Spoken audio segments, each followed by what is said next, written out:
কোটি কোটি টাকার পাহাড়, সীমান্ত পেরিয়ে গোপন বৈঠক আর পর্দার আড়ালে থাকা ক্ষমতাধরদের এক ভয়ঙ্কর ছক। একটি হত্যাকাণ্ড কি কেবলই আক্রোশ, নাকি এর গভীরে লুকিয়ে আছে রাষ্ট্র ক্ষমতার পালাবদলের নীল নকশা? শুটার ফয়সালের অ্যাকাউন্টে কোটি কোটি টাকার রহস্যময় লেনদেন আর সিঙ্গাপুরের সেই গোপন বৈঠক, কি ঘটেছিল সেখানে?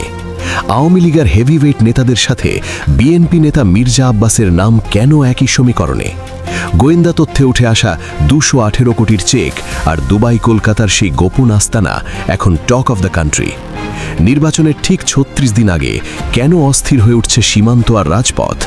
কারা ছিল এই কিলিং মিশনের মাস্টারমাইন্ড, আর কারা যোগান দিয়েছে এই বিপুল অর্থের? সব জল্পনার অবসান ঘটিয়ে আজ উন্মোচিত হবে হাদি হত্যার পেছনের হার হিম করা সেই সত্য কাহিনী।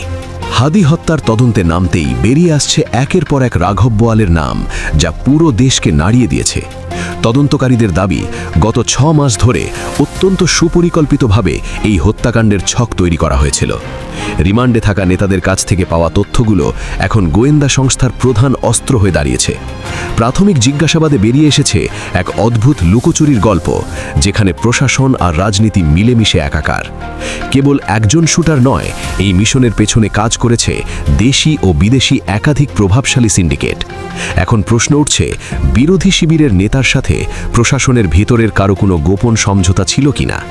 প্রিয় দর্শক, আমরা ভিডিওর আরও গভীরে যাব এবং শেষে গিয়ে যে চমক দেখবেন তা দেখলে আপনার চোখ কপালে উঠতে বাধ্য হবে। পর্দার আড়ালে ঘটে যাওয়া সকল অজানা তথ্য সবার আগে জানতে এখনই সাবস্ক্রাইব করুন আমাদের অজানা গল্প নিউজ চ্যানেলটি। সদা ও সত্য প্রকাশে সব সময় এগিয়ে। তো চলুন ভিডিওটির গভীরে যাওয়া যাক। গোয়েন্দা তথ্যের সবচেয়ে চমকপ্রদ অধ্যায়টি শুরু হয় গত জুলাই মাসের 21 তারিখে সিঙ্গাপুরের একটি হোটেল থেকে।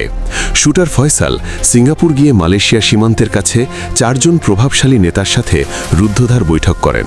সেই বৈঠকে উপস্থিত ছিলেন পলাতক আওয়ামী লীগ নেতা জাহাঙ্গীর কবির নানক এবং সাবেক এমপি ইলিয়াস মোল্লা। যুবলীগ নেতা তাইজুল ইসলাম বাপ্পিও সেই আসরে যোগ দিয়ে কিলিং মিশনের চূড়ান্ত ছক অনুমোদন করেন। তদন্তকারীরা বলছেন, 5 দিন ধরে চলা এই বৈঠকে হত্যার পরবর্তী পালানোর পথও নিশ্চিত করা হয়েছিল। 26 জুলাই ফয়সাল দেশে ফেরার পরপরই তার পারিবারিক ব্যাংক অ্যাকাউন্টে জমা হয় বিপুল অঙ্কের টাকা। রাজনৈতিক বৈরিতা ভুলে কোন স্বার্থে এই নেতারা এক বিন্দুতে মিলিত হয়েছিলেন, তা এখন বড় প্রশ্ন। শুটার ফয়সাল দেশে ফেরার মাত্র কয়েকদিনের মাথায় তার সন্তানের নামে 55 লক্ষ টাকার ফিক্সড ডিপোজিট করা হয়। তদন্তকারী দল রাজধানীর বিভিন্ন ব্যাংক ঘুরে ফয়সালের সাথে সংশ্লিষ্ট মোট 38টি রহস্যময় চেকের সন্ধান পায়। এই চেকগুলোর মোট আর্থিক মূল্য প্রায় 218 কোটি 79 লক্ষ টাকা, যা দেখে খুদ ব্যাংক কর্মকর্তারাও স্তম্ভিত। সবচেয়ে বড় অঙ্কের 90 কোটি টাকার একটি চেক পাওয়া গেছে প্রাইম ব্যাংকের একটি বিশেষ শাখা থেকে। এছাড়া প্রিমিয়ার ব্যাংকের গুলশান শাখায় 35 কোটি টাকার 10টি চেকের তথ্য গোয়েন্দাদের হাতে এসেছে। এত বিপুল পরিমাণ অর্থ একজন সাধারণ শুটারের কাছে কিভাবে পৌঁছলো, তার উৎস খুঁজছে money laundering unit.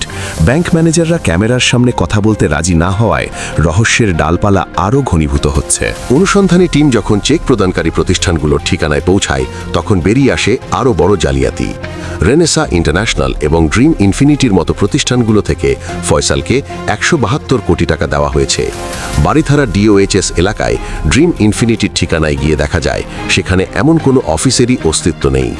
বনানীর ma'am impacts নামের আরেকটি প্রতিষ্ঠান 50 কোটি টাকা দিলেও তাদের অফিসটিও ছিল সম্পূর্ণ ভুয়া।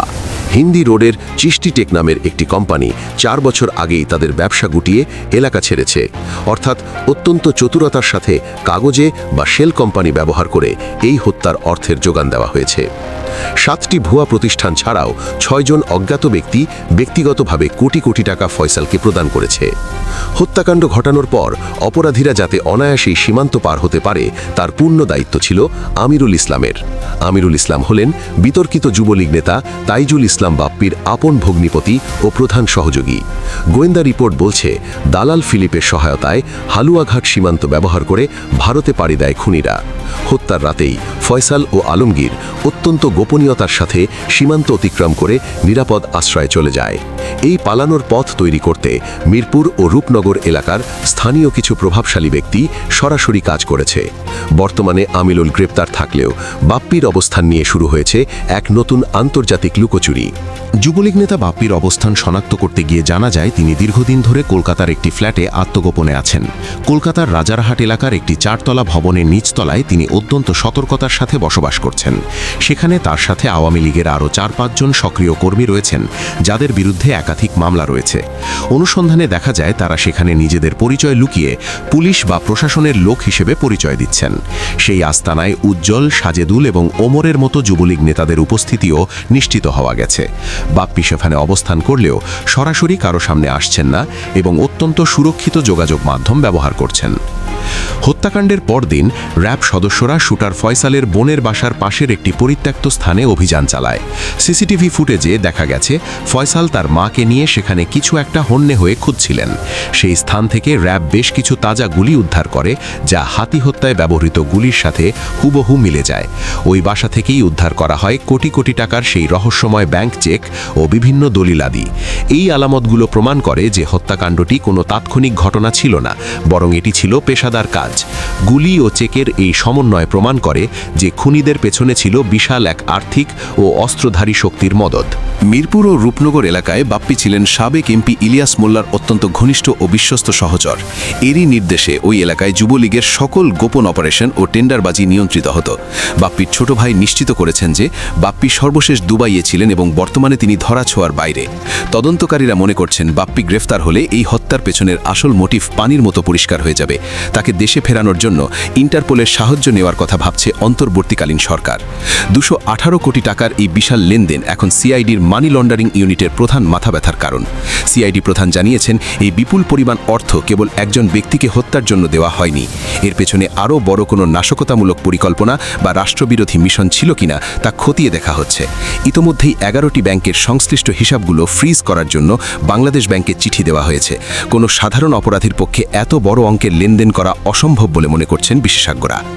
হাতি হত্যা মামলাটি এখন কেবল একটি সাধারণ অপরাধ নয়, এটি এখন রাজনৈতিক দাবার ঘটি।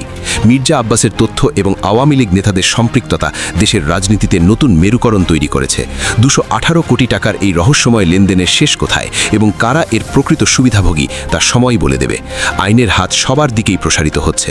অপেক্ষা এখন সত্যের পূর্ণাঙ্গ প্রকাশের এবং খুনিদের দৃষ্টান্তমূলক শাস্তির মাধ্যমে ন্যায় বিচার প্রতিষ্ঠার। আগামী নির্বাচনকে সামনে রেখে এই তদন্তের ফলাফল জনমত গঠনে বড় ভূমিকা রাখবে বলে মনে করা হচ্ছে। বাংলার মাটি থেকে সন্ত্রাসীদের চিরতরে নির্মূল করার এই লড়াই এখন চূড়ান্ত পর্যায়ে। প্রিয় দর্শক, জানতে চাই আপনার মূল্যবান মতামত। এখন মানুষের মনে একটাই চাওয়া পাওয়া, হাতি হত্যার সুষ্ঠু বিচার চাই। সাধারণ মানুষ কি ন্যায়ের পথের বিচার পাবে, নাকি সবকিছুই থেকে যাবে রহস্যের আড়ালে? পর্দার আড়ালে ঘটে যাওয়া সকল আপডেট সবার আগে জানতে এখনই সাবস্ক্রাইব করুন আমাদের অজানা গল্প নিউজ চ্যানেল। আল্লাহ হাফেজ।